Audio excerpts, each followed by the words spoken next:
Over 20 years ago, I coined the expression think big, and it's been a part of my life ever since.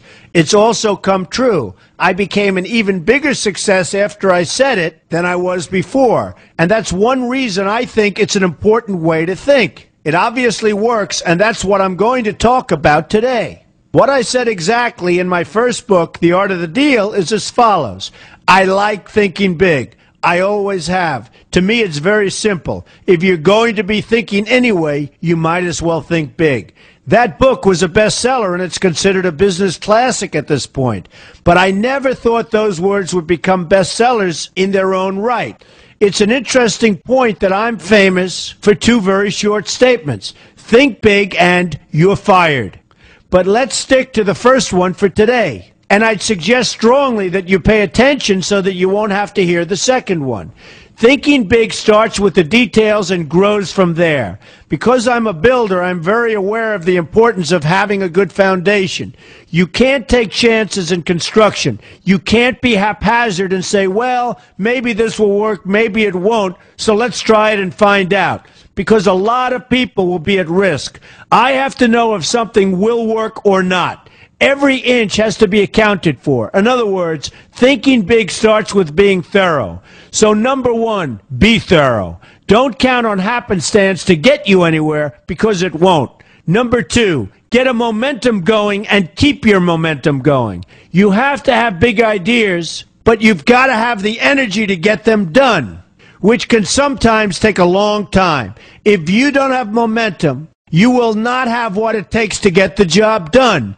Patience alone isn't enough. I have a lawyer friend who used to refer to me as the reverse tornado who builds everything in his path.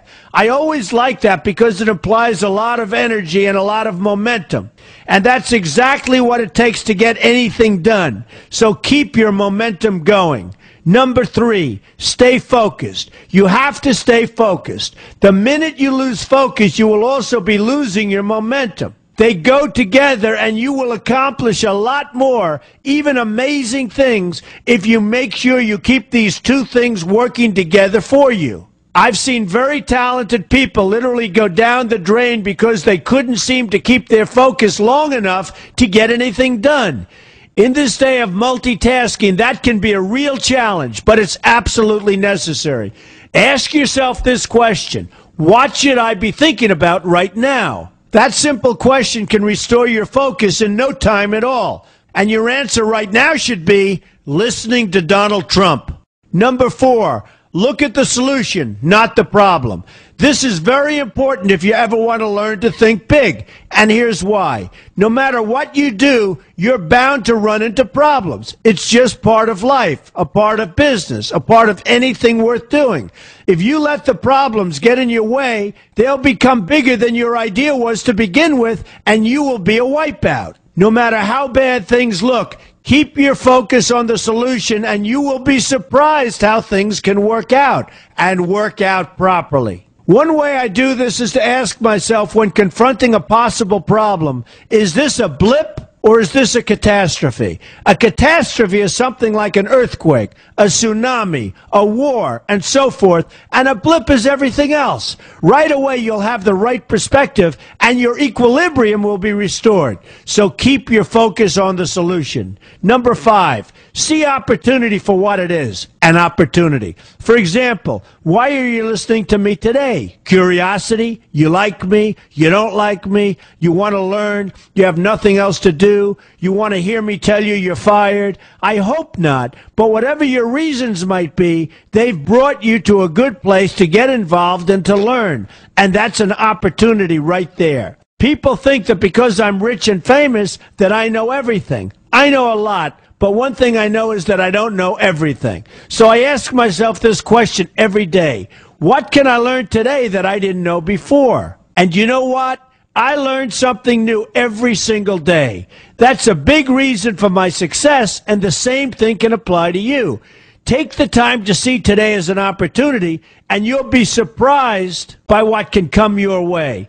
Be open to new ideas, and you will be creating your own opportunities before too long. Number six, know everything you can about what you're doing. That's a good way to cover your bases. Another good way is to read the book Robert Kiyosaki and I have written together, Why We Want You to Be Rich. It's about covering your bases and knowing what's going on. I remember when some guys came in to meet with me about a great idea they had for an atrium for a building on Wall Street. It was a beautiful idea except for one thing. None of them had thought about how the building would be supported around this fabulous atrium. They didn't take into account the steel columns that were necessary to support a 72-story building. A very big and embarrassing oversight that could have been avoided if they'd taken the time to think about what they were doing. Don't let that happen to you. Know what you're doing first. Number 7, be lucky. Remember the old saying, the harder I work, the luckier I get. Well, it happens to be true. It works for me, and I've encountered some pretty big successes. But this goes along with something that's absolutely necessary for great success. Be passionate. You have to love what you're doing if you want to be successful at it. My father told me that it's absolutely true. I might work 7 days a week, but it doesn't seem like work to me because I love what I'm doing. If you don't like what you're doing, find something else to do, or do it part-time until you can find something full-time. You will never be successful, happy, or healthy unless you're doing what you love to do. That's just the way it is. So give it some thought. In fact, give it a lot of thought. For example, if you're feeling frustrated, there are 2 ways to look at the situation. Frustration can mean that maybe you're expecting too much, or it can be an indication that you know you should be, or could be, doing more. Use frustration as a motivator. Use it to get where you want to go instead of staying where you don't want to be. But above all, be passionate. That's the fast track to success, no matter what your interests are. Number 8, see yourself as victorious. That can zap negativity immediately and put a positive spin on problems. I've gotten to the point where I see problems as challenges that I'll enjoy meeting and dealing with. My point here is that no matter what you do, you will encounter problems. Why not see them as challenges instead and know that you are more capable of dealing with them? That's positive thinking with a realistic slant. When I go into negotiations, I keep an open mind to what may happen. But I can tell you that there's already a done deal attitude on my part. I've already thought the process through to the extent that I know everything will be better off if they agree with what I've come up with because I've taken both sides into account. I enter the situation with a victorious attitude, and I've had enough victories to know that this attitude works. Use it. Number 9, be smart. Know that you have something unique to offer because you do use the tools that are provided for you and remain open to new ideas. That's being smart. That's also where innovation comes from. Being smart means you know how to use what you've got. That doesn't mean there's nothing left to learn, but it means that you will have the ability to learn and move forward with success. And success is very important. Success is what you want. Just be successful. Believe me, you'll be happier. I know people who have had very few real advantages in life, and yet they've managed to become giant successes. They figured out how to use what they had, not to dwell on what they didn't have.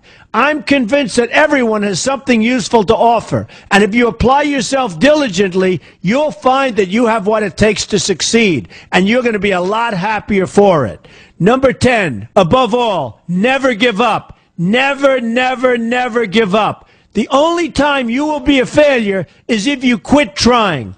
Only losers quit. The biggest losers in the world are quitters. Winners keep on going. So whatever you do, never give up. My father always used to harp, never give up, son, never give up. Don't ever quit. I never want to see you give up or quit. Well, my father was a smart guy, and I listened to him. And remember, think big. A good way to start is to read our new book, Why We Want You to Be Rich. 2 men, 1 message. There's a lot of great advice in there for you, and I expect you to pay attention. You're going to do fantastically well. You're going to be a winner, and I'm going to see you in the winner's